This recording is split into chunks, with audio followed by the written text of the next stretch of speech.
दोस्तों ये उस जमाने की बात है जब बनी इसराइल की सल्तनत दो हिस्सों में बढ़ चुकी थी। एक हिस्सा यहूद या यहूदिया कहलाता था और इसका मरकज बैतुल मकदस था, और दूसरा हिस्सा इसराइल कहलाता था जिसका पाया तख्त सामरा था। उस वक्त इसराइल में जो बादशाह हुक्मरान था उसका नाम बाइबल में अखीब और अरबी तवारीख और तफासीर में अजब या अखब मज़कूर है। इसकी बीवी इज़ाबेल बोल नामी बुत की परस्तार थी और उसने बोल के नाम पर एक बड़ी कुर्बान गाह तामीर करके बनी इसराइल को बुत प्रस्ती की राह पर लगा दिया था। हजरत इलियास अलैहिस्सलाम को अल्लाह ताला की तरफ से हुक्म हुआ कि वो उस खित्ते में जाकर तौहीद की तालीम दें और इसराइलियों को बुत प्रस्ती से रोकें। मुअर्रिखीन और मुफस्सिरीन इस बात पर मुत्तफिक हैं कि हजरत इलियास अलैहिस्सलाम को मुल्क शाम के यहूदियों और इसराइलियों को तौहीद की दावत देने के लिए भेजा गया ताकि कुफ्र शिर्क और बुत परस्ती में गर्क कौम को राह रास्त पर लाया जा सके और ये लोग एक अल्लाह और इसके रसूल पर ईमान ले आए। दोस्तों यहाँ आपको बताते चलें कि देवता बॉल यहूदियों और इसराइलियों का सबसे बड़ा और मशहूर देवता था। कहा जाता है कि वो बुत सोने का था जिसका कद 20 गज था, 4 मुंह थे और 400 अफराद उसकी खिदमत पर मामूर थे। यमन और शाम के अवाम का पसंदीदा देवता यही था जिसकी सैकड़ों सालों से पूजा की जा रही थी। रिवायत में है कि बॉल के पुजारी हजरत यूशा बिन नून अलैहिस्सलाम के जमाने में भी थे और आप अलैहिस्सलाम ने शाम की फतह के दौरान उनसे जंग की थी। साल के मुख्तलिफ महीनों में इस देवता के गिर्द मेले लगते, मनते मानी जाती, सोने चांदी के नजराने चढ़ाए जाते और तरह तरह की खुशबुओं की धुनी दी जाती। उसकी कुर्बान गाह में जानवरों को कुर्बान किया जाता और खास खास मौके पर इंसानों की भीड़ भी चढ़ाई जाती थी जिनमें ज्यादातर मासूम बच्चे होते थे। इब्रानी और सामी जबानों में बॉल के मानी आका, परवरदिगार, मालिक और सरदार के हैं, इसलिए अरब की खवातीन भी अपने शौहरों को बॉल कहती थी। बाज मुअर्रिखीन ने लिखा है कि हिजाज का मशहूर बुत हबल भी बॉल की एक शक्ल था। कुरान करीम में इरशाद बारी ताला है, और इलियास भी पैगंबरों में से थे। जब उन्होंने अपनी कौम से कहा कि तुम डरते क्यों नहीं, क्या तुम बॉल को पुकारते और उसे पूजते हो और सबसे बेहतर पैदा करने वाले को छोड़ देते हो, यानी अल्लाह को जो तुम्हारा और तुम्हारे अगले बाप दादा का परवरदिगार है, तो उन लोगों ने उनको झुटला दिया, सो वो दोजख में हाजिर किए जाएंगे। हाँ, अल्लाह के खास बंदे मुब्तलाए अजाब नहीं होंगे और हमने बाद के लोगों में का जिक्र बाकी रखा। आले यासीन पर सलाम हो। बिला शुबा हम नेकोकारों को ऐसा ही बदला देते हैं, बेशक वो हमारे मोमिन बंदों में से थे।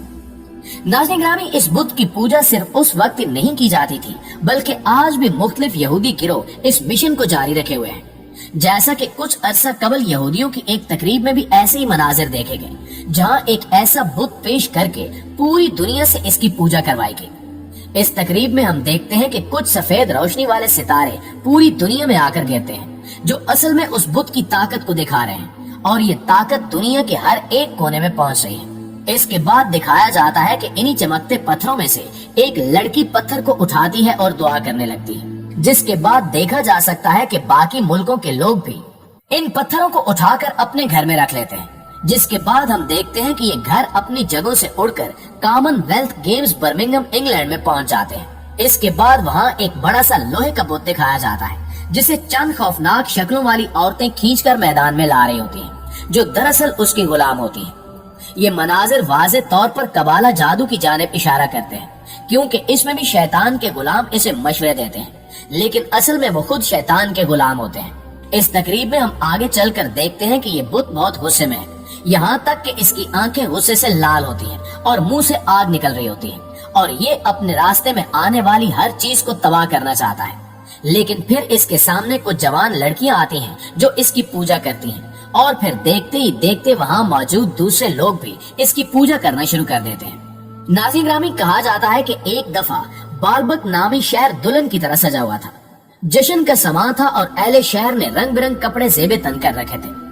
बालबक का बादशाह अखी सैदूनियों की शहजादी को ब्याह कर ला रहा था। जो ही बादशाह की सवारी बॉल के मंदिर के सामने रुकी, फिजा नारों से गूंज उठी।